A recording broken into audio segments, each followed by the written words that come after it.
телефон! Твоят е! Изключи го, за да започне филмът!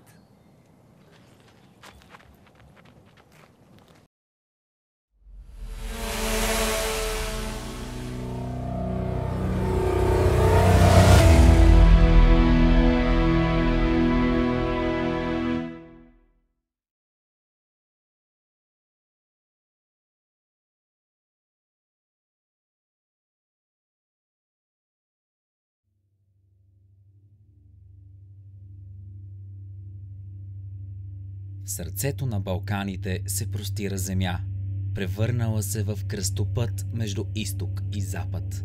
Земя, където времето е изваяло в камък и слово доказателствата за отминалите триумфи и падения, които България нарича свое наследство. Българската шир разказва историята на нашите предци, не само чрез съхранените материални свидетелства, а и с помощта на традициите, които са неизменна част от българската национална идентичност. Република България е дом на около 40 000 недвижими културни ценности, 7 от които се намират под егидата на ЮНЕСКО. Културното наследство на България е безценно не само за българите, а и за света. Затова е изключително важно то да бъде съхранено и оценено. Културните ценности са носители на памет и ни отличават от всички останали общества. Културно-историческото наследство придобива значение, когато започва да се осмисля като маркер за националната идентичност. Фолклорът – това е знанието на самия народ за себе си. Знанието за себе си народът изразява в приказки и пословици и мъдрости. Танците и песните на българите са едни от ярките масови прояви на неговото художествено творчество, създадени от творческия му гений в продължение на стотици години. Опазването на културното наследство е задача от национално и международно значение, която се извършва от различни хора, институции и организации. Те работят за откриването, съхранението, реставрацията, документирането и популяризирането на материалното и нематериалното културно наследство. Археолози, историци, реставратори и консерватори, музейни работници, архитекти, фолклористи и етнолози, библиотекари и архивисти – всички те полагат усилия да запазят свидетелствата за миналото. Министерството на културата отговаря за политиките, стратегиите и спазването на законовата рамка, свързана с културното наследство. Неправителствените организации и граждански сдружения често предприемат действия, които подпомагат опазването на наследството и алармират за нарушения. През учебната 2024-2025 година учениците от 117-то средно училище Свети Кирил и Методий, град Бухово, под ръководството на учителите Илона Стоянова и Даян Русинов, работиха по проект „Опазване на културното наследство“ и осъзнаха колко трудоемка задача е съхраняването на миналото. Затова решиха да разкажат за малка част от културното наследство на нашата родина и да го популяризират не само сред своите връстници, а и сред общността.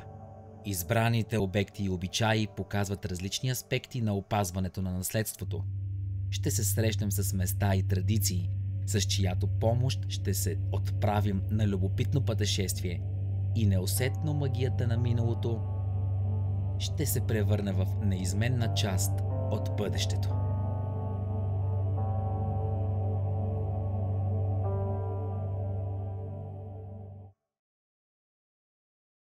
Реших да се включа в проекта за опазване на културното наследство заради интереса си към българската история, към българския фолклор и като цяло към българската култура.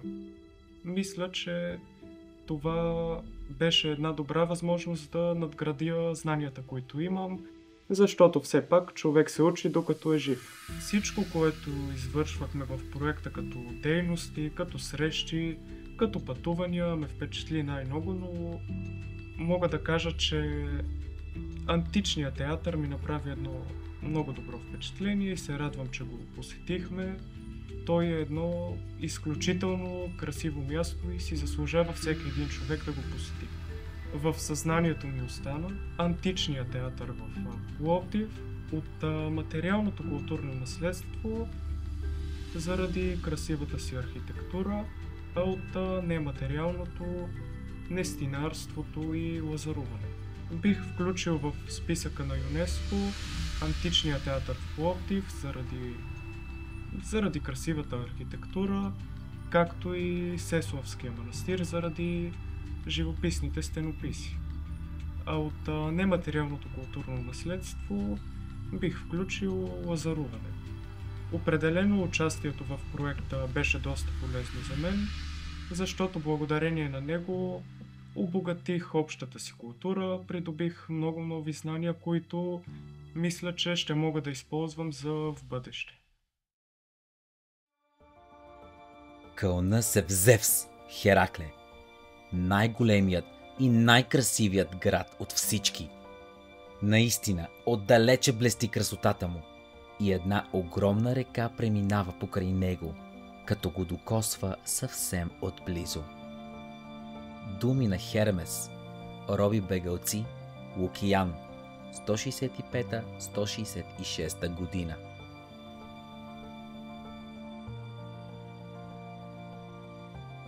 Стадионът на Филипопол е изграден в началото на II век при император Адриан.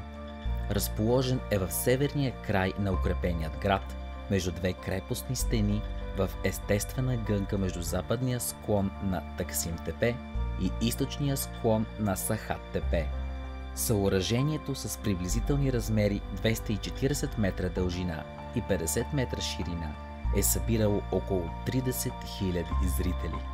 Обявен е за национална културна ценност през 1995 година. Местата за зрителите са на 14 реда, прекъснати на места от стълбищни пътеки, които достигат до пистата. Седалките са изработени от монолитни мраморни блокове с височина 40 см и ширина 75 см, а челата на някои от тях са украсени с стилизирана лъвска лапа. Лицето на първия ред е облицовано към пистата с мраморни плочи, ортостати, с височина 1,80 м, издигнати върху базисен ред от профилирани мраморни блокове. Седалките на последния ред имат облегалки. На площад Джумая е експонирана ин-ситу северната дъговидна част на стадиона Свендона. Под амфитеатралните редове седалки, кавея, е изграден засводен вход, който свързва пистата с подземен проход, улица, прокопан в естествения терен. Над свода е била изградена ложа. В северната страна на коридора е разкрит сектор от крепостната стена на Филипопол, изградена през II век и ремонтирана през 3-4 век. През 4 век тази зона е пресечена от античен акведукт. И на Филипополския стадион почетните зрителски места са надписани. Открити са седалки с гръцки надписи, които доказват наличието на специални места за лица с висок социален статус. Централният вход на стадиона е оформен от зидани стълбове, пилони, облицовани с мраморни пиластри с пластична украса. Върху пиластрите са изобразени бюстовете на Хермес, с поставени над тях наградни вази с палмови клончета, а до тях атрибутите на Херакъл – лъвска кожа, воздуган и колчан със стрели. Ограничителните стени на кавеята са изградени от гранитни квадри, означени на места с букви. Мраморните блокове от архитектурните детайли при входа, както и ортостатите на първия ред, са свързани помежду си чрез железни скоби, споени с олово. Пред входа е разкрита настилка от гранитни блокове в шестоъгълна форма с размери 70 на 70 см по диагонал. Един от най-добре запазените театри в света се намира в сърцето на град Пловдив. Античният театър на Филипополис е разположен между Джамбаз тепе и Таксим тепе. проучван е в периода 1968-1978 година от Лилия Бутушарова. Северният вход през 1982-84, а през 2008-2009 година от Майя Мартинова Кютова. Реставрацията е извършена между 1979-1981 година от екипа на архитект Вера Коларова. Театърът има полуцилиндрична форма, а външният му диаметър е 82 метра. Кавеята съдържа 28 концентрични реда с места за сядане на две нива, разделени от диазома. Налични са стълбища, по които зрителите достигали до местата си. Оркестрата има формата на подкова и е с диаметър около 27 метра. Сцената е издължена структура, състояща се от 3 нива във височина. Фасадата има 3 врати, като най-голямата е средната – Порта Реджия. Орнаментацията е изпълнена в Римо-Йонийския ордер и Римо-Коринтски ордер. Според изследователи, театърът е побирал около 5000 души и се използвал не само за представления, а и за гладиаторски битки. Дълги години се смяташе, че театърът е построен по времето на римският император Траян в началото на II век. С откриването на надпис, посветен на Тит Флавий Котис, се доказаха предположенията, че античният театър на Филипополис е построен през 90-те години на I век, по времето на император Домициан. Съоръжението е функционирало до края на IV век, когато е било разрушено, вероятно от земетресение. Театърът е отворен за съвременно използване през 1981 година по случай 1300 години България и е обявен за археологически паметник през 1995 година. Добре интегриране в градската среда и дава прекрасен пример как културното наследство може да бъде опазено и едновременно с това използвано за различни културни мероприятия. И днес, когато слънцето се спуска зад хълмовете на Стария град, античният театър не замлъква. В тихите му каменни редове още отекват стъпките на древните актьори, ехтят бурните аплодисменти на публиката, възкръсват сенките на трагедии и комедии, писани преди хилядолетия. Той не е просто камък и мрамор, той е памет, жива сцена, където времето се огъва пред изкуството. В сърцето на Пловдив този театър продължава да играе своята вечна роля, да събира хората, да разказва истории, да вдъхновява.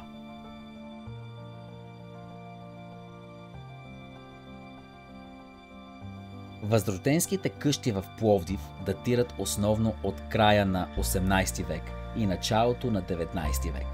Те са принадлежали на заможни търговци, занаятчии и интелектуалци. Архитектурата им е повлияна както от традиционната българска къща, така и от европейските и ориенталски стилове, отразявайки космополитния дух на града. Къщите имат богата външна и вътрешна украса, а за орнаментиране на таваните е използвана дърворезба. Повечето къщи са реставрирани и превърнати в музеи, галерии, изложбени зали или културни институции. Стария град е обявен за архитектурно-исторически резерват през 1964 година и е част от културното ни наследство. Да се разходиш из Стария Пловдив е като да четеш стара, красиво илюстрирана книга. Не бързаш, не прелистваш, а се губиш между редовете, пълни с история, изкуство и спомени. Аз реших да се включа в проекта за движимото и недвижимо културно наследство на България, поради факта, че искам да обогатя своето знание и да мога да предам на моите по-малки брат и сестра какво е да имат голямо и хубаво наследство на родината.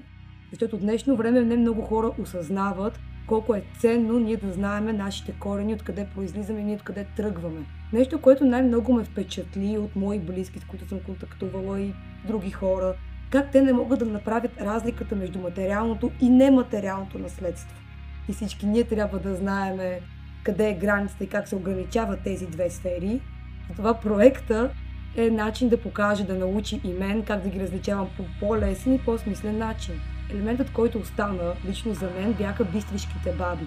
Те показаха как тяхното пеене не е просто вид музика, не е просто вид звук, а е нещо, което им идва от душата. Те ни показват да видим миналото, да видим традиционното и да чуем духовното във фолклорното изпълнение. Бих включила Кремиковския манастир в списъка на ЮНЕСКО, защото самият манастир е бил свидетел на много важни етапи от българската история и ни показва духовната традиция, как се още я притежава и как не всичко може да се пипне. И самия манастир съдържа и от двете. И от материалното, и от нематериалното културно наследство на нашата родина. Участието в проекта ми беше много полезно, съдейки по факта, че аз съм човек, който харесва историята, искам да обогатя своето знание и да намеря начин как да го предам и на останалите по по-интелигентен и по-лесен начин. В сърцето на Тракия, там, където слънцето грее най-силно, полетата в долината на тракийските царе крият най-нежното и ароматно цвете. И тя беше силна, горда, красива, величествена. Никой не можеше да устои на нейният аромат. Беше перфектна. За българската роза и нейната красота.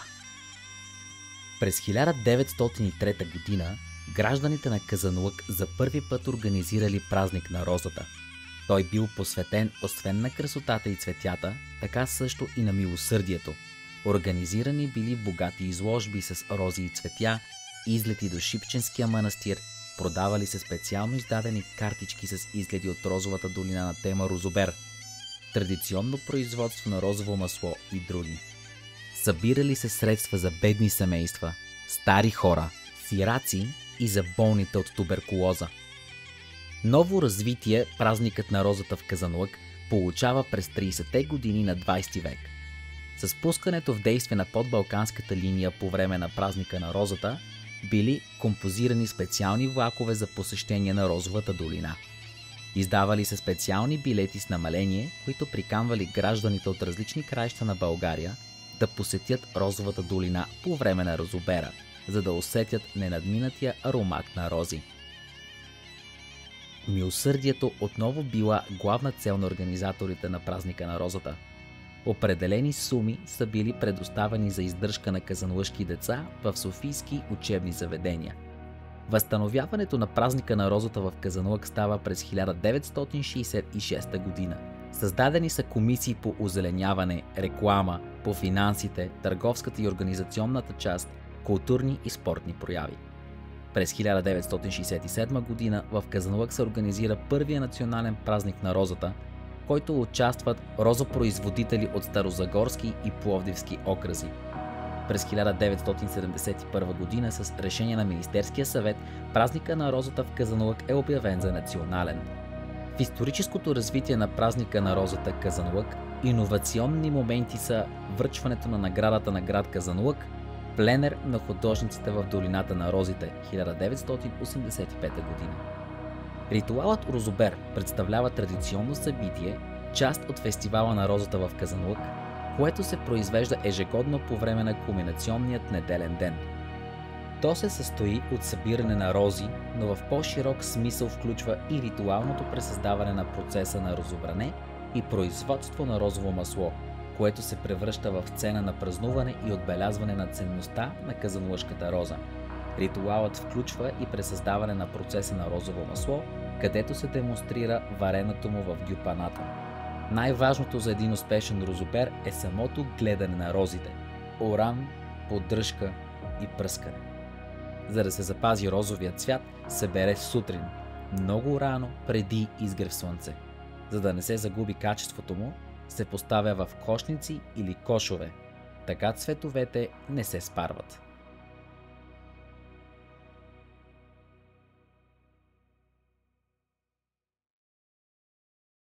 Включих се в проекта, защото исках да направя нещо, което има смисъл. Да остане с хората и по този начин те да видят какво България има да предложи. Най-много ме впечатли усилията, които положиха нашите учители, за да могат да ни заведат на местата, на които ни заведоха и да ни научат на това, което ни научиха.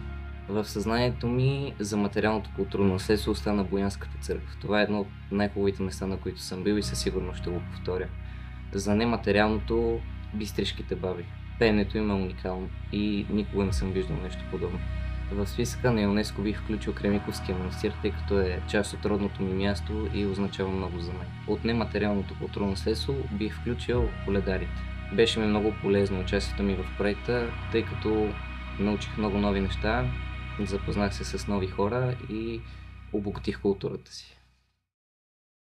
Боянската църква Свети Никола и Свети Пантелеймон се намира в подножието на Витоша и е един от най-значимите културно-исторически паметници. Обявена е за народна старина още през 1927 година. Поставена е под номер 42 в списъка на Световното културно наследство на ЮНЕСКО през 1979 година на третата сесия на Комитета за световно наследство в Луксор. Църквата е известна с ценните средновековни стенописи от 13 век, които представят ктитура на храма.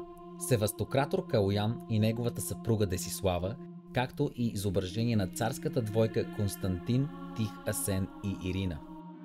Стенописите от 1258-59 година създават усещане за индивидуалност и духовност и свидетелстват за високото майсторство на зографите. Налични са близо 240 изображения, които носят характерните белези на православното изкуство и на културата от Второто българско царство. Долният етаж на църквата е посветен на Свети Никола, а горният на Свети Пантелеймон. Стенописите в параклиса на втория етаж са запазени частично. Има предположение, че вероятната причина за разрушаването на купола е земетресение. Без наличието на купол, стенописите са били изложени на атмосферните условия и останали незащитени. Стенописите в Боянската църква са определени като предвестниците на европейския ренесанс в средновековна България. Различават се няколко строителни етапа в изграждането на храма. Най-рано е построена кръстокуполната църква, която е датирана в 10-11 век. През 12 или в началото на 13 век към западната й фасада е добавен нартекстът, над който малко преди 1259 година е изграден и параклис с собствен страничен вход. Най-късният строителен период в изграждането на църквата се отнася малко преди средата на 19 век. От запад е добавена нова двуетажна постройка с предверие за всеки от етажите.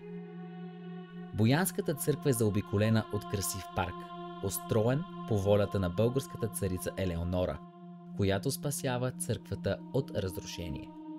След нейната кончина през 1917 година, тя е погребана до южната стена на храма. В парка могат да се видят и гигантски секвои, засадени от цар Фердинанд Български. Първата реставрация на църквата започва през 1912 година и се ръководи от Йозеф Бала. Негов помощник е българският художник Марин Георгиев Остагенов, който довършва реставрационните дейности през 1915 година. През 1965 година обектът е предаден на Комитета за култура на Народна република България, след като представа да функционира като религиозен храм през 1954 година. Най-дълго продължават реставрационните дейности, ръководени от Лозинка Койнова Арнаудова в периода 1976-1997 година. След десетилетия на реставрационни дейности, църквата отново отваря вратите си за посетители през 2006 година. В периода 2006-2008 година професор Григорий Григоров и Владимир Цветков реализират някои довършителни дейности. За посещение е достъпен долният етаж на църквата, а параклисът на вторият етаж е затворен за консервация и реставрация. Боянската църква е не само религиозен храм, но и художествен паметник на световното значение. Тя свидетелства за високото ниво на култура, духовност и изкуство във Второто българско царство и напълно заслужава мястото си в списъка на световното наследство на ЮНЕСКО. Когато говорим за художествено-любителско творчество, говорим за период от 50-те години на 20 век, когато то започва най-ярко да излиза на преден план.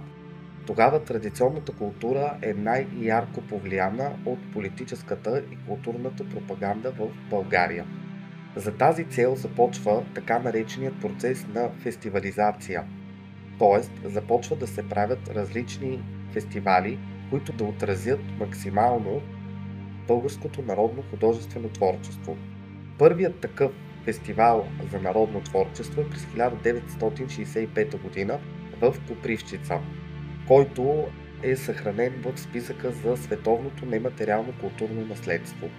Целта на тези фестивали, които се случват в различните региони в България, е да покажат максимален вид локалната автентична култура на българина. Започват да се обособяват групи, които са изцяло в контекста на читалищната самодейност, които да покажат на сцена традиционната култура в сценичен вариант. Друг основен елемент за въздигането на народното художествено творчество, което вече се обособява като професионално, е така наречения процес на формиране на българските ансамбли. На 1 май 1951 г. в България пристига руския съветски хор Пятницки, поканен лично от министър-председателя Вълко Червенков. С тази цел той кани композиторът Филип Кутев, като му възлага създаването на такъв тип народно-художествен творчески колектив. Появява се по-съвременната дума, която замества този термин, думата ансамбъл, който като структура трябва да обедини три основни елемента – танцов състав, оркестър и хор. За тази цел Филип Кутев сформира работна група с всички тези специалисти, всеки от които отговаря за отделния сектор. За изработката на традиционното облекло, което трябва да се превърне в сценичен вариант, композиторът кани известния моден дизайнер по това време Пелагия Видинска, която има за задача да проучи традиционното облекло из всички региони в България и максимално да успее да го създаде в сценичен вариант. Да олекоти материалът на облеклото, да изсветли цветовете на шевицата, както и да успее да пригоди всички тези носии за бъдещите спектакли на ансамбъла. За свой сценарист Филип Кутев избира неговата жена Мария Кутева. За хореограф на ансамбъла е поканена младата, току-що завършила танцорка Маргарита Дикова. Използвайки основата на балните танци и на валсовете, различните фигури и постановки в европейските тенденции на танцовото изкуство, тя успява да разчупи фигурата на традиционното българско хоро, което обикновено се играе в кръг. За диригент на хора е поканен известния кавалджия Иван Кавалджиев. Професионалното художествено творчество започва да се конкурира с любителското, като превес взима професионалното. Повечето хора от любителските състави започват много ярко да се занимават професионално да изучават българската народна музика и българската народна хореография. Тези основи са поставени още от началото на 20 век с две от дисциплините, които се обособяват, а именно етнохореология и етномузикология, за чиято дисциплина се смятат като нейни основоположници етнохореолозите Райна Кацарова и Стоян Джуджев. Създават се хореографски училища, както и музикални училища, започва масовото събиране и проучване на българския танцов и музикален фолклор, чрез разчитане и описание на танца, дешифриране на българските народни танци, записване на българските народни песни и тяхното нотиране. До голяма степен за тази дейност помагат и българските композитори, на които формират пътя на България към българския музикален стил. Плетеницата. Силата на движения и фигури, изплетени в безкрайност. Това е като да рисуваш красиво, но не с ръце, а с душа. Като да почувстваш емоцията от преплитането на добре забравеното старо и непоказаното ново. Искърът. Там, където се срещат тихите и бурните води, проправящи си път през поля и планини. Това е искърска плетеница. Съвкупност от тихи стъпки и бурна емоция. Като придошли по реката. И плетяща автентичната красота на старото и сегашното ново. Това не е просто клуб. Семейство е. Отдаденост е. Всеки танцор тук е плетеница, благодарение на която се образува едно неделимо цяло. Всяка изиграна стъпка е запечатана от онези, пазителите на фолклора и предаващите неговата истинност. бабите и дядовците. Емоция е да погледнеш човека до себе си, да му подадеш ръка, да се хванеш, да заиграеш, ти да покажеш или на теб да ти покажат. Защото смисълът е да пазим, съхраняваме и предаваме. Да любим, тачим и милеем.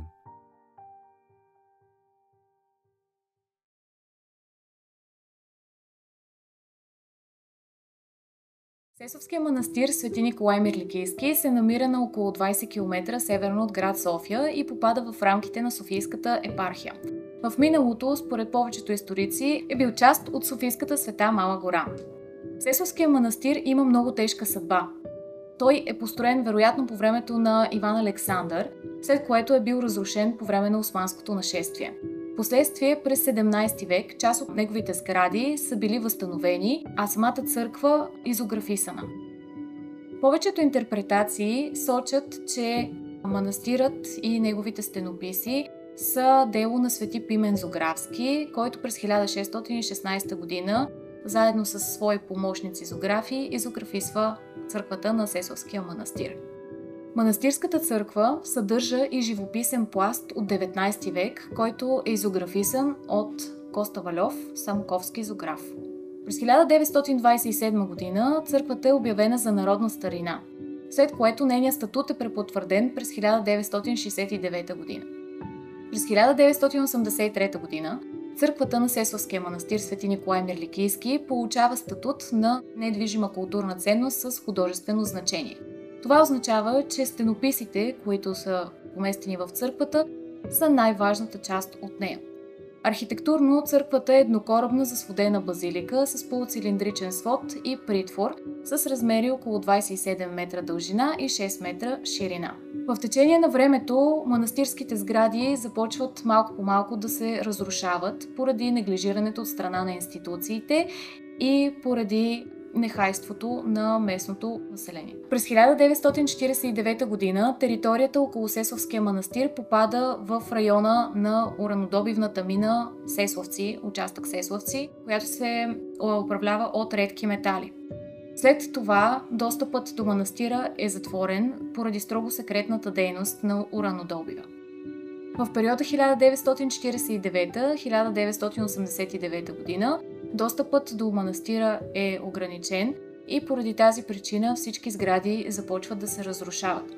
В периода, в който достъпът е ограничен, имаме вандалски прояви, които водят до унищожаването на повечето манастирски сгради. Голяма част от църковната утвар е открадната, голяма част от стенописите са повредени и има няколко иманярски изкопа, които водят до нарушаване на целостта на църквата. Местните разказват, че в този период хората, които имали малко повече власт, водели своите съпруги да се учат да стрелят върху стенописите. Доказателство за това са дупките от куршуми, които могат да бъдат видяни и днес по част от изображенията.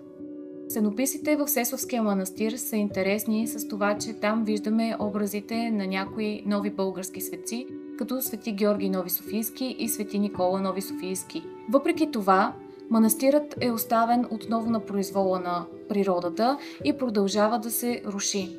В началото на 21 век има няколко фондации, които се опитват да съберат средства за реставрация на стенописите и за поправка на самата сграда на църквата, но за съжаление те са неуспешни. В периода 2010-2015 година имаме няколко поправки върху манастирската църква, които не са съгласувани с Националния институт за недвижимо културно наследство. Друга опасност за съществуването на Сесовския манастир Свети Николай Мирликийски е природата. Тъй като в района има съвременна активна структура, така наречения Софийски грабен, който може да повиши сеизмичната активност и следователно при едно малко по-силно земетресение този паметник може да пострада безвъзвратно. В последните години под ръководството на отец Серафим започнаха да се провеждат дейности по опазването, реставрирането и популяризирането на Сесовския манастир Свети Николай Мирликийски. В последната година се извършиха много дейности, които бяха насочени към облагородяването на района и запазването на стенописите. Предстоят археологически разкопки, които да разкрият по-ранната история на манастира и дали наистина е съществувала църква от 12 век или от 10, има такива също предположения, или наистина църквата и манастира са учредени по времето на Иван Александър. Сесовският манастир е един от примерите за неглижиране на недвижимото културно наследство. Такава е съдбата на голяма част от паметниците, които се намират на територията на Република България. Сесовският манастир е недвижима културна ценност с национално значение. Това означава, че би трябвало да има институции, които да се грижат за неговото опазване. Според Закона за културното наследство, Сесовският манастир би трябвало да бъде под опеката на Българската православна църква, която обаче няма възможността да се справи с всички църковни обекти на територията на България. Отново според Закона за културното наследство, Българската православна църква трябва да издава доклад, отчетен доклад всяка година, в който да бъдат представени дейностите по опазване на всички тези обекти. Такива доклади все още няма. Благодарение на дейността, която извършва църковното настоятелство и в частност отец Серафим, Сесовският манастир Свети Николай Мирликийски ще се превърне в любимо място на столичани. В заключение мога да кажа, че българското народно любителско творчество има една много стабилна и здрава основа, едни поколения от певици, танцори и музиканти, които са поддържали българското музикално творчество много извън пределите на нашата родина. Натка Караджова, Верка Сидерова, Лиляна Галевска, Сорина Богомилова, Румяна Алексова, Стефка Саботинова и много други. И както казва българският композитор Филип Кутев, българският фолклор е нещо просто, но се изисква голяма култура за неговото разбиране.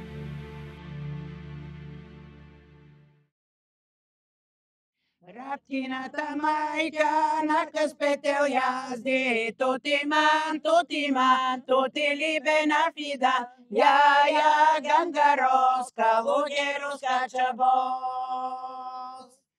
Па го заяздила у Ванчови двори, тотиман, тотиман, тотилибена фида, я гангароска, лугеруска чабос.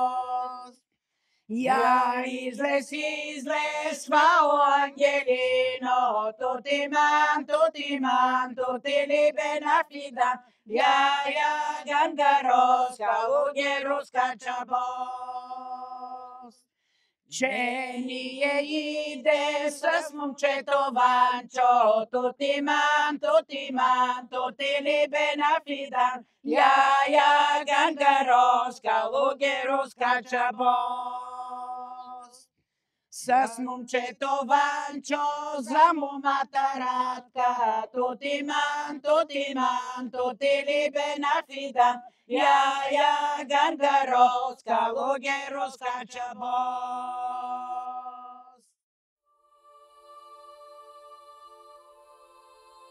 Кремиковският манастир Свети Георги Победоносец е разположен в южните склонове на Стара планина, на около 20 км от София. Архитектурно принадлежи към най-разпространения тип църкви – еднокорабна с апсида, полуцилиндрично за сводяване и притвор. Храмът е изцяло обновен и изписан през 1493 година. Според историческите сведения, ктитор на църквата е Радивой. Той я възстановява в памет на своите деца Теодор и Драгана. Ктиторският портрет изобразява семейството на Радивой, което поднася църквата на Софийския митрополит Калевит и на Свети Георги иконографията, и стилът на стенописите са представители на Костурската школа, типични за периода от последните десетилетия на 15 век и първите десетилетия на 16 век. Характерни белези на този художествен кръг са въздействието на монументалност, детайлното представяне на сцените, позите и жестовете на фигурите, реалистичните елементи в облеглото.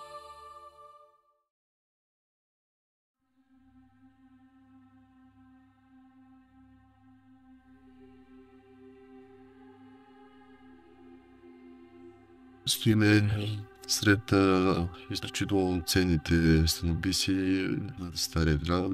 на Гранитовския манастир във врата на Софийската Свебра. Едно от изключително ценните важни места за България, културно-историческо място и същевременно духовна ценност на българите. Ние се намираме с стенописите от 15 век, но от тях има по-стари стенописи, които са най-вероятно от 14 век. И наскоро така свет се намериха данни, които се пресистема, че основанието на манастира е още по-далече, през 11 век, в 1300 година.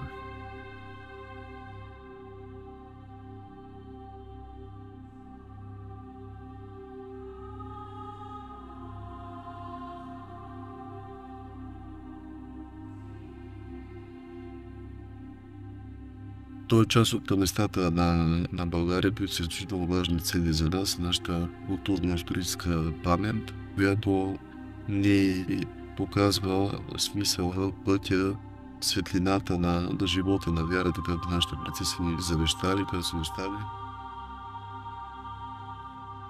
Тук в манастира доста години така тече неговата реставрация, реставрационни дейности, така опит да се възстанови в блясъка, в който е бил някакво в древни години. По едни или други така стечени обстоятелствата.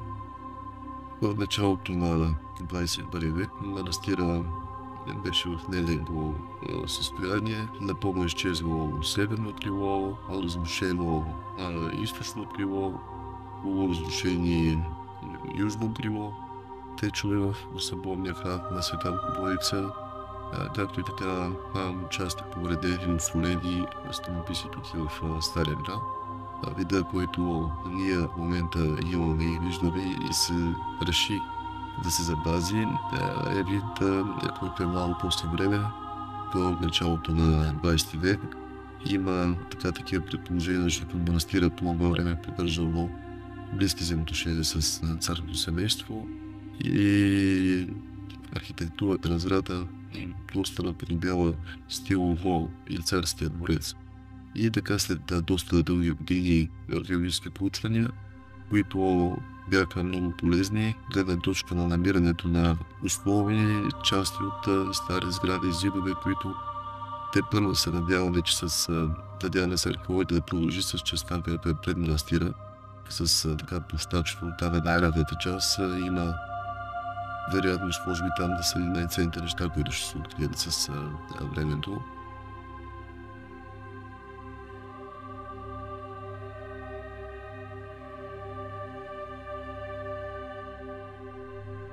Аз съм никога се мисля, че може че успея да живея да обида на стеното крило. Слава Богу, Мария днес се реализира и може да бъде много полезен, много функционален за всички дейности, които има манастира. Де се прилага с основна задача да има предвидени още помещения за тях. Един великолепен музей, който ще може да видят всички гости на манастира.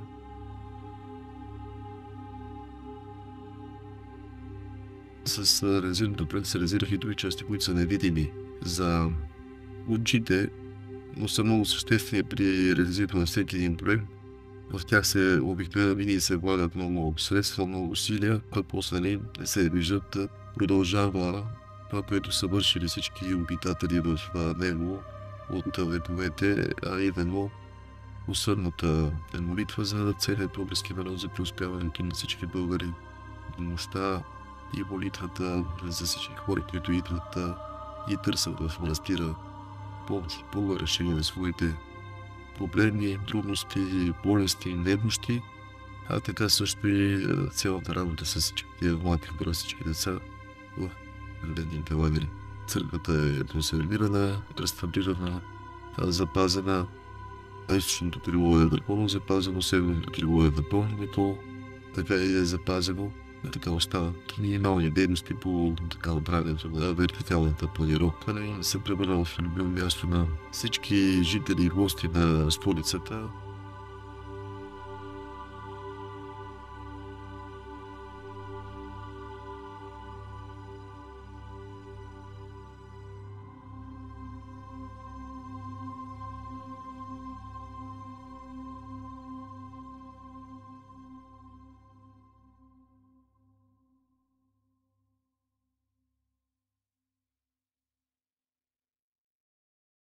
Традиционното българско облекло, или така както всички ги наричат народните ни носии, са изключително богатство, да. Те по-скоро са в частта на материалното културно наследство, но начина на създаването им, така както се е предавало в миналото, кое как се изработва и по какъв начин трябва да се комбинира, това е наистина в сферата на нематериалните знания и култура от миналото ни. Изключително богатство е нашето традиционно облекло и слава Богу, все още го имаме съхранено в музейни експозиции, в частни колекции и това не е нещо безвъзвратно загубено.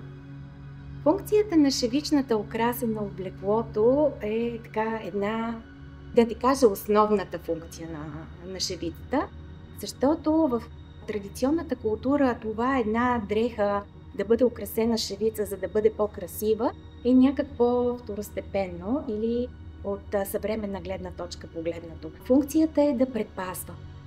Основното, което трябва да направи една шевица, е да пази човека, който я носи, т.е. носи дрехата, украсена с шевица, да го пази от вредни влияния, от уроки, от зли сили. Какво символизира? Символизира света около хората в миналото, около нас самите. Чрез избродирането на определени форми, знаци, символи върху дрехата, българката е претворявала живота, който вижда наоколо. Цветя, птици, хора. Начин на комбиниране на тези знания, които по една или друга причина са изчезнали като знания до днес. Традиционното българско облекло е нещо, което е неразделна част от идентичността ни на българи. То е най-лесният начин ние да се представим точно като българи пред света. Изключително важно е това старо облекло да бъде съхранено, да бъде опазено, защото е имало период на недостатъчно добро внимание към това традиционно богатство.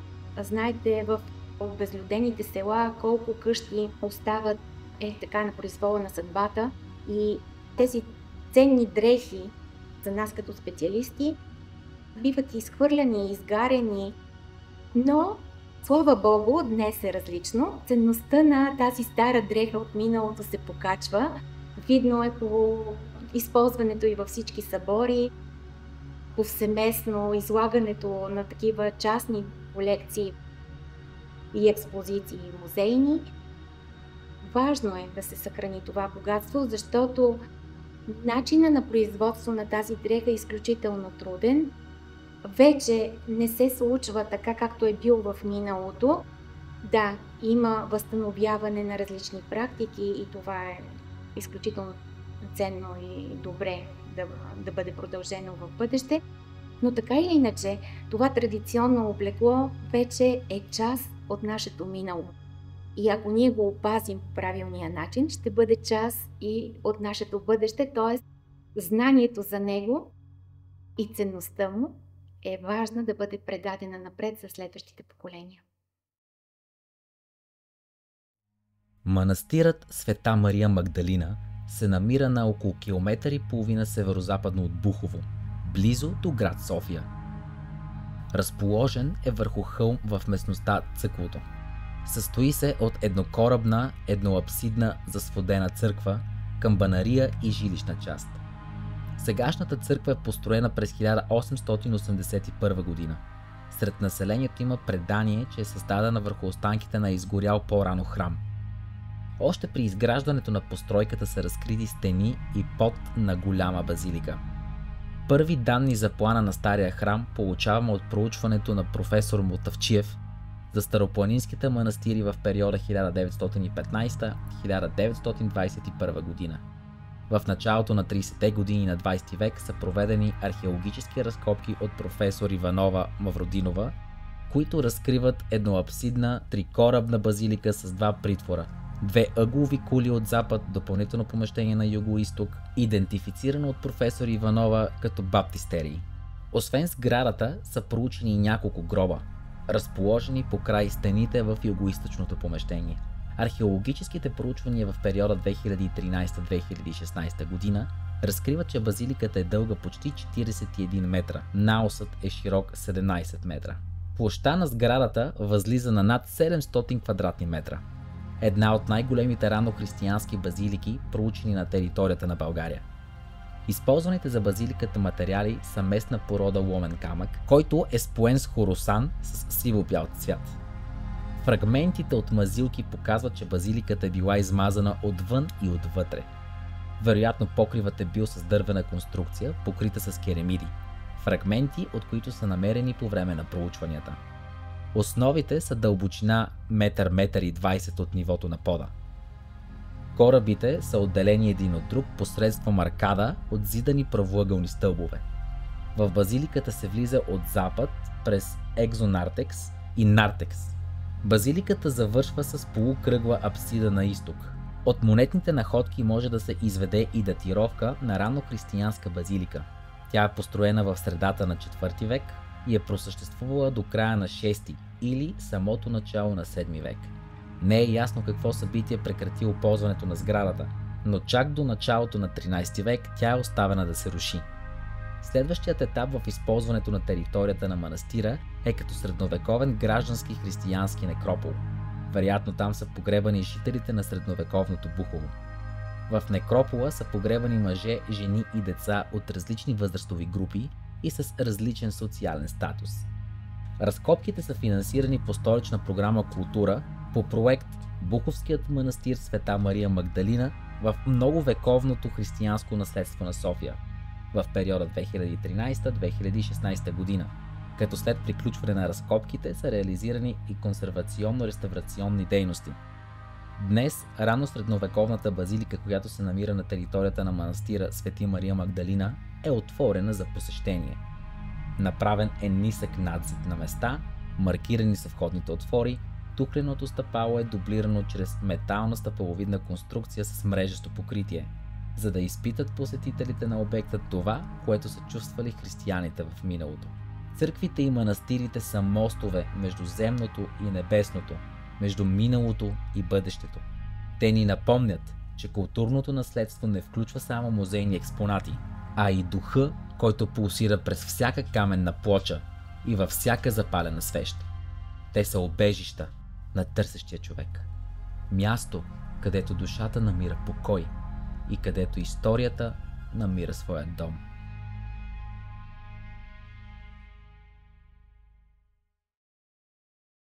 Добър ден, честит празник!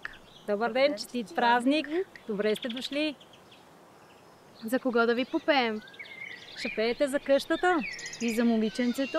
И паулети на високо, крила държи на широко. И крила държи на широко, я пауница по него. И я пауница по него, стой почекай ме пауне.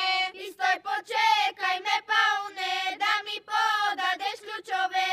И да ми подадеш ключове, да отключиме съндъци.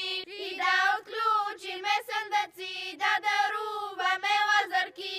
И да даруваме лазарки, изпод две убави ябуки. Изпод две убави ябуки, колко здравец у гората. И колко здравец у гората, толко здраве на таскаща. И толко здраве на таскаща, я обращай се, девойкьо. И толко здраве на таскаща, я обращай се, девойкьо. Лазаруването е традиционен обред, който е познат почти навсякъде в България. Това, което е единното за него и това, което можем да кажем, че е в основата на този ритуал, е посвещението или инициацията, това, което трябва младите момичета да преживеят, за да могат да влязат във вече предженитбена възраст. Всъщност това е смисъла на лазаруването като обичай. Преминаването през него превръща младите моми и младите момичета даже, всъщност защото става дума за 8, 10, 12 годишни са момичетата, когато започват да лазаруват. След като преминат през този ритуал, те вече могат да ходят на седенки, могат да общуват с момците, могат дори да бъдат поискани за жени. И много интересно е, че по-възрастните жени разказват за това, че Всъщност може да лазурваш и няколко години, но може да лазурваш и само една-две, ако се случи така, че се омъжиш. А що се отнася до вариантите, има различни варианти в различните региони на България и те имат своята яркост и така, своята регионална специфика. Например, в Североизточна България имаме един обреден персонаж, който се казва Боенец, като тук трябва да кажем, че в лазуруването Боенец може да означава както хоро, и то хоро не изключено, не затворено в кръг, а хоро отворено, хоро, което се вие като змия, което всъщност в него може да има и някаква имитативна магия, свързана с това, че така се развива природата, така се вие и хорото. Лазуруването в шоплука е също специфично, защото първо лазърките са по-различно облечени и с по-различна украса на главите.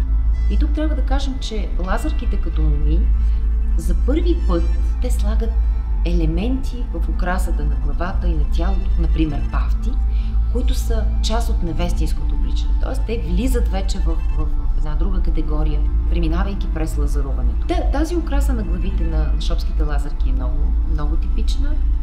Тя се нарича коило, като се прави от така наречената копринена трева. Аз намерих информация от 29-та година от сборника за народни умотворения, където пише, че украсата се прави от росен, увит в копринена трева и пискюли, които се правят от разноцветни конци.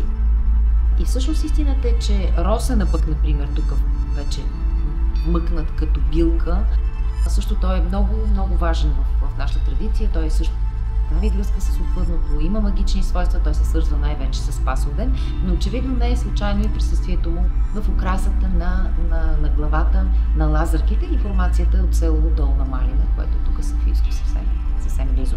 Това, което е типично също за шопското лазаруване, освен че се пее двугласно, и това отличава шопския лазърски репертуар от всички други региони в България, където се пее на един глас, т.е. трябва да се пее от група. Разбира се, и едногласното пеене се пее от група, но тук е много важно, че имаме една жена, която пее първи глас и две или три, които пеят втория глас. Но по-интересно е названието на тези лазърки. Те се наричат боялици и те имат задачата да пеят. Като боялиците могат да се разделят на две групи. Едните са тези, които пеят из път, а другите са тези, които пеят по домовете. И отделно към тях има две други момичета от лазърската дружина, които пък се наричат шеталици, защото те изиграват един много специфичен танц, подобен на ръченица, размахвайки едни кърпи, ето така, въртейки ги, една срещу друга, извършват и много специфични танцови движения. Те пък се наричат шеталици, защото този обреден танц и това обредно движение се нарича шетане. Например, за шоплука също е много интересно това, че само тук има песен лазърска, която е свързана с кошерите.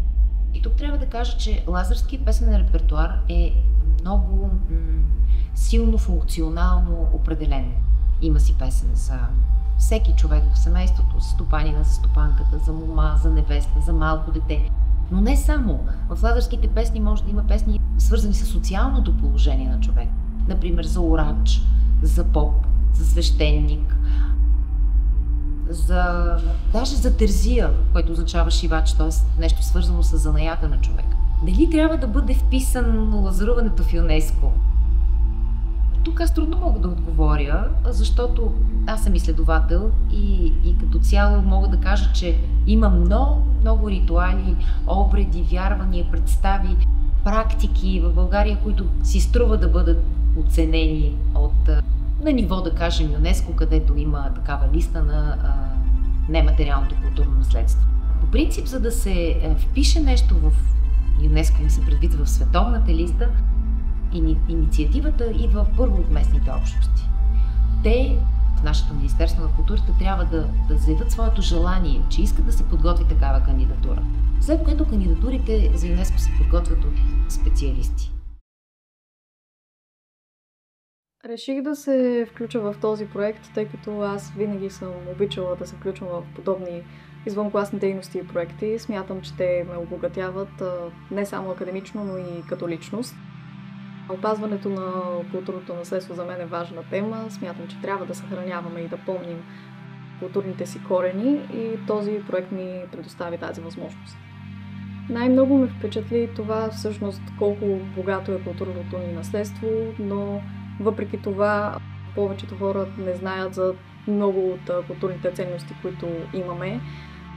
Включвам и себе си в това число. Смятам, че тези културни ценности заслужават признание не толкова по света, колкото за начало у нас. Относно материалното културно наследство, най-голямо впечатление ми направи античният театър в Пловдив.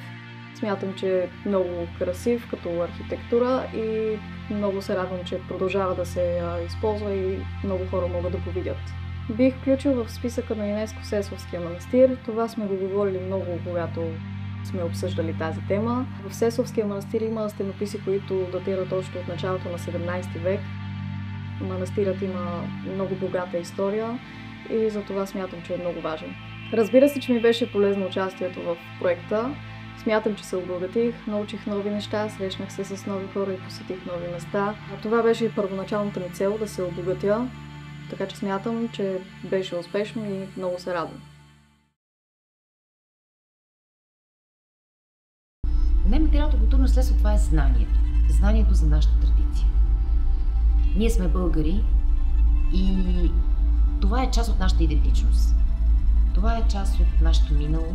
Това е част от всичко, което ние носим в себе си като нация, като етнос, като общности по различните региони. Така че това за нас, аз смятам, че е една опора за нашата идентичност и за това да знаем кои сме. Защото, да, наистина живеем в едно глобално време. И е много лесно в това глобално време човек да се изгуби. Ние сме хора на света. Ние можем да пътуваме вече навсякъде, можем да живеем навсякъде и да работим навсякъде. Но имаме един корен. И този корен е тук. И аз искрено смятам, че ако ние познаваме своето наследство, ако го ценим, ако в семейството, в общността и изобщо като народ успяваме да поддържаме някаква част от традициите. Напоследък има и интерес към възвръщане на традициите, към облекло, към традиционна храна, дори и към обичаи, да се възраждат, да се възобновяват, да се реконструират. И това е една много хубава тенденция, защото си мисля, че тя е наспротив до глобализацията, за да можем да бъдем себе си и да знаем кои сме. Това не ни пречи да сме отворени за света и за всички други култури, но нашето наследство и нашето знание е важно за нас самите и за следващите поколения, за нашите деца, които трябва да знаят откъде идват, за да могат да вървят напред и да знаят на къде отиват. Всеки български гражданин има право на достъп до културното наследство. Без да бъде опазено то, няма как това да се осъществи. Опазването на културното наследство е един от най-важните фактори за развитието на всяко модерно общество. Политиките по опазване на културно наследство са много и разнообразни, но една от най-важните е образованието. Благодарение на образованието, бъдещите поколения могат да бъдат възпитани в това да ценят културното наследство, да опазят своята история и да съхранят своята национална идентичност. Културното наследство е важно за нас като народ, като нация, като етнос, като група и като общност. Културното наследство ни обогатява, дава ни възможност да разпознаем по-близо нашите корени и да бъдем едни съвременни граждани. Благодарение на културното наследство могат да се развият региони, които по една или друга причина са изостанали в това отношение. Опазването на културното наследство предоставя възможност за откриване на нови работни места. Религиозният туризъм е изключително популярен напоследък. Духовната ценност на манастирите и църквите от различни исторически периоди подхранват националната същност и вярата, християнската вяра, която е била крепител на българския народ през османското владичество. Опазването, популяризирането и съхраняването на културното наследство и нашите живи съкровища ще докажат на нашата общественост в България и извън граница, че българският народ може да бъде единен. Да пазим, да помним, да съхраним. Нашето наследство в камък и в слово. Този филм е повече от разказ. Той е зов за сърцето и душата ни. Във всяка каменна стена, във всяка песен, Във всеки танц, във всеки обичай витае духът на нашите предци. Културното наследство не е просто история. То е пулсът на нашата идентичност, нашата памет и нашата надежда. Ако го загубим, губим част от себе си. Затова нека заедно се изправим и съхраним тези безценни свидетелства, които ни свързват с миналото и ни водят към бъдещето. Защото само когато помним, можем истински да обичаме и да предадем напред това, което притежаваме.